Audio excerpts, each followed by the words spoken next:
All right, everyone, how are you?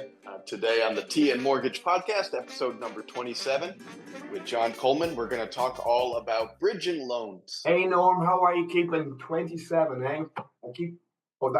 Every time we start one of these, I just have to pinch myself at the day you persuaded me to do this. So it's crazy to think we're on to number 27 now. But we hopefully we have an interesting show today lined up. Yeah, absolutely. Number 27, we're getting up there, and it's great that we're diving deep today into some of the lesser known topics about mortgage. It's not just the usual, first time home buyers or buying a house or interest rates, but a tool, I would call it a tool, finance tool, because if you need this, you really need it.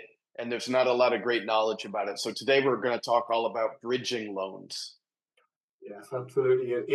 Anyone that's claiming they're an expert in this, they'd be slightly misleading, given that it literally was taken off the market when the crash happened back in 2008, 2009, and hasn't been seen since. So it was reintroduced into the market norm the back end of last year in October 28th. ICS Mortgages have kind of brought this back to the market, and I can see it having great use for a small segment of people, but that's what we're here to discuss today.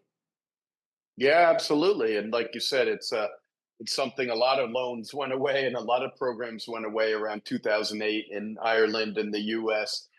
They were just too risky or too exotic, they call them sometimes, exotic mortgages. But this is something that's starting to come back in the market, like you mentioned. And it does serve a very specific purpose. If you need it, you really need it. And so we're going to talk a little bit about the nuts and bolts of bridging loans today. Um, why don't you start with just telling us in general, what is a bridging loan? Well, a bridging loan, I'm going to give it, rather than give it a definitive definition, I might kind of give an example of a situation which I think helps people understand it in kind of real terms, or what might actually happen. So hypothetically, you own a home, you own it, say, outright, okay, and you're buying a new home that either needs work to be done to it. In typically might need work to be done to it, so you actually can't move in, okay. But Hmm. what you don't want to do is move out of your home in the interim period while work Yeah. is being done. And that's the sort of, there's your problem. Okay. That's the sort of area this bridging finance solves. So in effect, what you would be doing, so again, I'm going to make figures up here for a second. The home that you own currently is worth 500,000. The home that you're buying needs basically, hypothetically, 250,000 to get it livable in, basically. Okay. Yeah. So what you don't want to do is basically sell your existing property right now, have to find somewhere to rent in Dublin, or in Ireland, which is really, really difficult and also really, really expensive. And then you're waiting for that, and then you're working on basically building it out to your satisfaction to when you're ready to move in. This Hmm. bridging loan, in effect, would be money raised on your existing property with the purpose of to fund the cost of building, but you stay in your home while the work is being done. Okay, so Hmm. you never have to leave. So what happens then is, and this is kind of the reality situation, you get the money, you get it relatively quickly, you do the work, and then basically, when the work is done and you've moved into your home, you then basically put your existing property up for sale. When that sells, then the bridging loan that you've got from the bank is cleared. So it's a very, very short term product, but it basically solves that problem in a very, Got very it. easy way, because not everyone has access to extra money to do the work and they're relying on the equity they have in their own home, but they don't want to have to move out of it while the work is being done. Yeah, that's a great case study or example of why exactly that kind of short-term financing solution, really, right? It's a solution to a particular problem works. Um, and so let me ask you this. How does a bridging loan differ fundamentally from a typical mortgage that someone uses to buy a house? Yeah, great question. The concept is the same. It's basically it's money related to a property, okay? But it's not. It's a short term. A mortgage normally, in theory, is somewhere between 20 to 30 years, and you're paying it over a much longer period of time. This is, Hmm. as the title really suggests, bridging loan. It's a kind of a bridge. It's a short term, a stopgap between A and B. So the bridging loan is only a short term, only a short term finance solution. It's not a mortgage has this connotation of basically being you're buying it, it's your home and you're buying it over a longer period of time. A bridging loan literally is just it's a stopgap to solve a gap basically or a need for finance in a very short period of time. Yep. Yep, perfect. And people need to understand that because one of the key elements, of course, it makes perfect logical sense, but a bridging loan is priced differently and cost differently, and the interest rates work differently. And it is a little more expensive, but the point is it's solving a big problem for you and giving you access to funds when otherwise they wouldn't be available. And like you said, you're not paying it off over, 20, 30 years like a typical mortgage, but in the short term. And Yeah, so good let point. me And ask. I'll expand on that slightly, or sorry to cut across you there. Basically, where you're, well, the way I would explain this to people on the cost, and it's very important that everyone understands it sort of up front. They do charge a sort of a fee for arranging it, then they charge a fee for when you're closing it out, and then there would be a monthly interest rate. Currently, it's about 1% per month. Okay, Mhm. you need to view those costs in terms of um, the overall situation. Okay, so if you couldn't buy the house that you're looking for, okay, because you don't have the access to the funds, currently we're obviously in a rising price market. So the cost will actually be probably incorporated into the increase of the value of the property that you would end up with on the back of it. Okay, or Mhm. view the cost in terms of, well, if we had to rent for a period of time, how much would we be paying on rent for that? So it's that's how I would explain to people how to view it, and then to see does it make sense on that basis rather than just looking at the costs in isolation. Okay, because Yeah. if you compared it to your traditional mortgage, yes, it's going to be more expensive. But if you're looking at it in terms of, well, am I paying? What would I be paying in rent, and how much would the property now cost me in 12 months' time if I had to sell and wait? And if you view it in those terms, well, you may end up coming up with a different answer to that question. Oh, of course, yeah. And I like to look at it not like, okay, compare it to a mortgage and interest rates and fees and all that stuff, because of course it's apples and oranges, but what is your in that situation, what's your other alternative? And there's not a lot of good inexpensive alternatives where the money is available to you when you need it. And so that's No, why there's this is none. There's perfect. no other alternatives that I'm aware of, Yeah, yeah. unless people have access to. Well, I suppose family money might be is the only other solution I can immediately think of. And if there's family money available, well, this isn't the right solution. But in the main, it would, like, anyone that's looking at this is looking at it because they have that immediate need.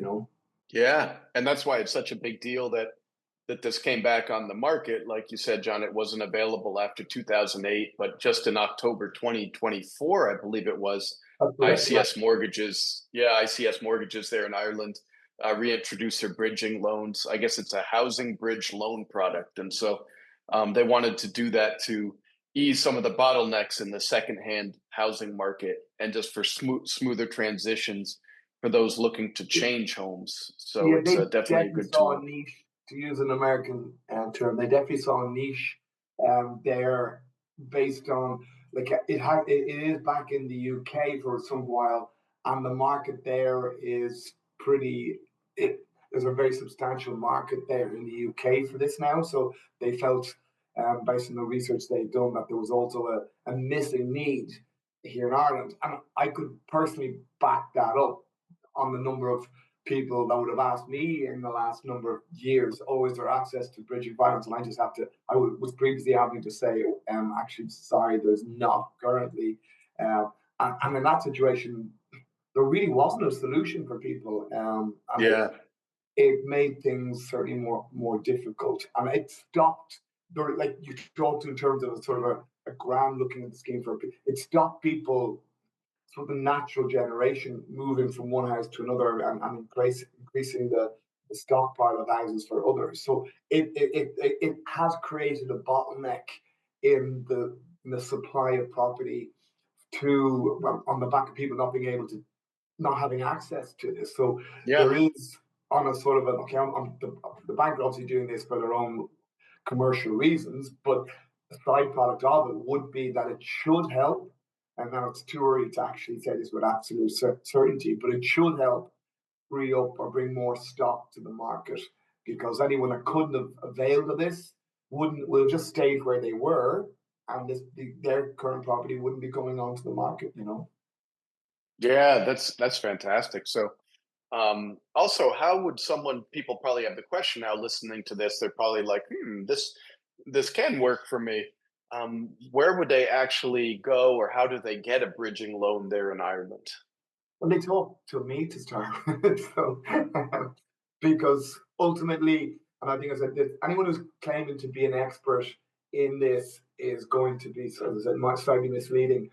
I've been obviously in the mortgage business for a long period of time, but even I'm still learning this as I'm going along. I will have a very good relationship with my contacts in ICS, and since this product is launched, I've been continually bringing scenarios to them to say, is this a runner? Is not? Is that not a runner? So, in effect, just to kind of add a little bit more to the understanding, right?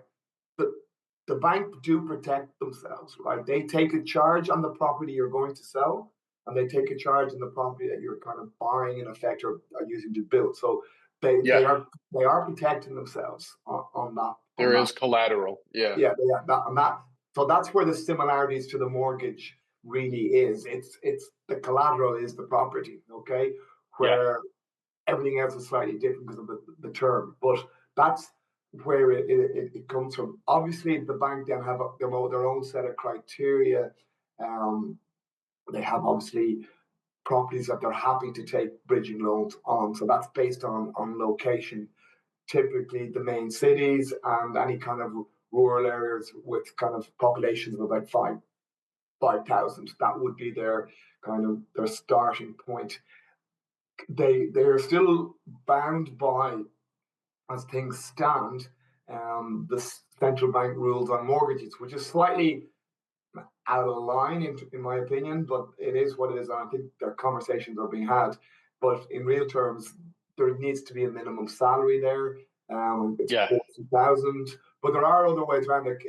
It doesn't need to be just two people on it. There can be more than two people on the finance. So there there's ways of making it happen. What I would always say to people in the first instance, break down the reason that you're doing it, break down the summary of the properties involved, and let me know, and I would have a conversation. So Yeah. starting point is to understand the cost. The next starting point is to understand in a very quick, is this something that it will work for the individual, and by Yeah. bringing it to someone like myself, we'll get that information to them in a quick time frame so that it can like even with your traditional mortgage, and it's all about having your roadmap, Norman. It's all about knowing Yeah.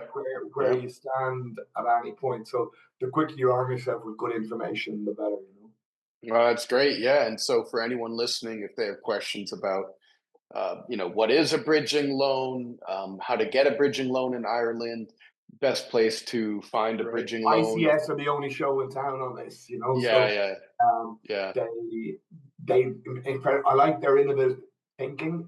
They have literally identified this um, area that is not available, what hasn't been available, and they have basically gone, right, well, we can, this is an area that we can basically help people, and there is a need for it. So, and Yeah. from what I've seen in the short period of time, there certainly is an interest in it for sure. Because since Yeah. since I sort of put it out there that I'm looking at this, I'm getting a couple of inquiries every single week on the back of it. Wonderful. Well, there it is, folks. Bridging loans there in Ireland. If you have any questions, of course, you know where to find us, and feel free to contact John, and he'll walk you through everything and give you your best options and help you get it. Thank you for that, John. Not a problem, Norm. It was, as always, a pleasure. It's something that I well, this is all about education. This show that we do, Norm. So, as I said, this particular product probably won't be of use to our wider audience, but there'll definitely be a certain cohort that will be listening to this and going, "Oh my God, this could be the solution for what we're looking for." You know? All right, John, and we'd be remiss if we didn't mention that today, when we're recording this, is actually Sunday, March 16th in the evening. And tomorrow, of course, is St. Patrick's Day. So happy early St. Patrick's Day to you. Thanks, my friend. Yes, I will give you. I will tease you a little bit. I was out last night, and in the middle of, a friend of mine was singing in Temple bars, you know, and my God, it was the Americans have conquered, have come over. They're taking over Dublin for St. Paddy's Day. So hopefully, and by the time everyone is probably listening to this, it'll have come and gone. I hope everyone had a great day.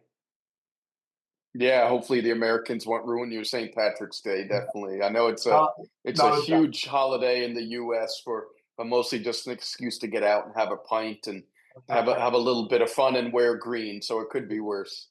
Yes, absolutely. Yeah, no, everyone seems to be in high spirits, shall we say. Wonderful, wonderful. Well, thank you everyone for listening to TN Mortgage Podcast number 27. Some great information about bridging loans and with your host, John Coleman. Brilliant. Yeah, thanks everyone for listening. And obviously, any questions, just drop me a line, and we'll take it from there.